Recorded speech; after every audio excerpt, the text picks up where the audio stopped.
След пътуването ми до Лондон, вдъхновен от традиционната английска кухня, реших да приготвя типична храна с нетипично месо. Свинско в индийски стил. Започваме като месото нарязано на големи късове, слагаме в купа и добавяме джинджифил, кардамон, канела, къри, каенски лют, червен пипер, сол и черен пипер. Разбъркваме добре, така че подправките да покрият месото напълно.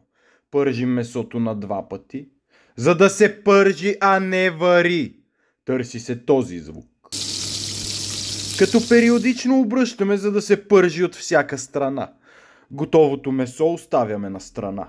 В горещата мазнина запържваме лука и кашуто. Когато са готови, добавяме киноата и варим.